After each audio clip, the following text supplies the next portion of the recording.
India Sri Lanka మధ్య జరుగుతున్న T20 సిరీస్లో సూర్యకుమార్ సేన అదరగొడుతోంది. 3 మ్యాచ్ల సిరీస్లో ఇప్పటికే 2 మ్యాచ్లు కంప్లీట్ అవ్వగా వరుస విజయాలు సాధించిన భారత జట్టు 2-0తో సిరీస్ని కైవసం చేసుకుంది. దాంతో చివరిదైన 3వ మ్యాచ్ నామమాత్రముగా మిగిలింది. ఈ మ్యాచ్లో అయినా గెలిచి పరువు నిలుపుకోవాలని శ్రీలంక చూస్తుండగా 3వ మ్యాచ్లో కూడా గెలిచి సిరీస్ని క్లీన్ స్వీప్ చేయాలని భారత జట్టు భావిస్తోంది. దాంతో 3వ మ్యాచ్ కూడా ఆసక్తికరంగా మారింది. ఈ మ్యాచ్ జూలై 30న పల్లెకెలెవన వేదికగా ప్రేమదాస స్టేడియంలో రాత్రి 7 గంటలకు స్టార్ట్ కానుంది. ఇక ఈ మ్యాచ్లో టీమిండియా ఒక మార్పు చేసే అవకాశం ఉంది. 3వ మ్యాచ్కి టీమిండియా తుది జట్టు చూస్తే జైస్వాల్, గిల్, సూర్యకుమార్ యాదవ్, రిషబ్ పంత్, పాండ్యా, రింకు సింగ్, రియాన్ పరాగ్, రవి బిష్ణో, అక్షర్ పటేల్, హర్షదీప్ సింగ్, సిరాజ్ ఉండే అవకాశం ఉంది. 2వ మ్యాచ్లో ఓపెనర్ శుభమన్ గిల్ ఆడలేదు. మ్యాచ్ సమయానికి అతనికి మెడ కండరాలు పట్టడంతో అతన్ని ఆ మ్యాచ్లో పక్కన పెట్టారు. కానీ 3వ మ్యాచ్లో గిల్ అందుబాటులో రానున్నాడు. దాంతో 2వ మ్యాచ్లో గిల్ స్థానంలో తుది జట్టులో ప్లేస్ దక్కించుకున్న సంజు శాంసన్ మరొక్కసారి బెంచ్కి పరిమితం కానున్నాడు. 2వ మ్యాచ్లో అవకాశం వచ్చినప్పటికీ సంజు దాన్ని ఉపయోగించుకోలేకపోయాడు. మొదటి బంతికే గోల్డెన్ డక్అవుట్ అయ్యి నిరాశపరిచాడు.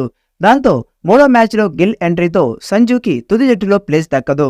ఇక 3వ మ్యాచ్లో టీమిండియా టాస్ గెలిస్తే ముందుగా బ్యాటింగ్ చేసే అవకాశం ఉంది. మంగళవారం వర్షం పడే అవకాశం లేదు కాబట్టి పిచ్ డ్రైగా ఉంటుంది.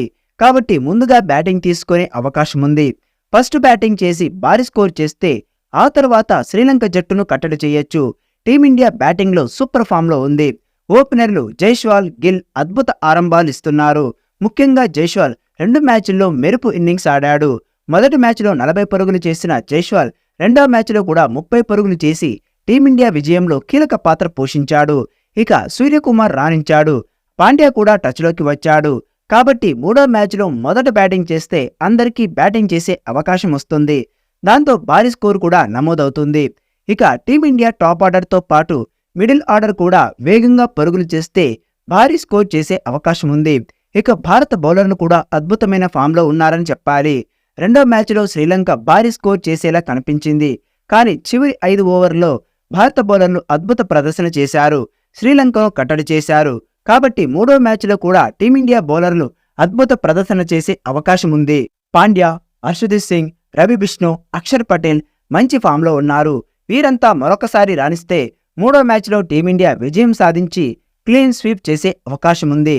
మరి కీలకమైన 3వ మ్యాచ్లో టీమిండియా విజయం సాధించి సిరీస్ని 3-0తో కంప్లీట్ చేస్తుందా లేదా అన్నది చూడాలి.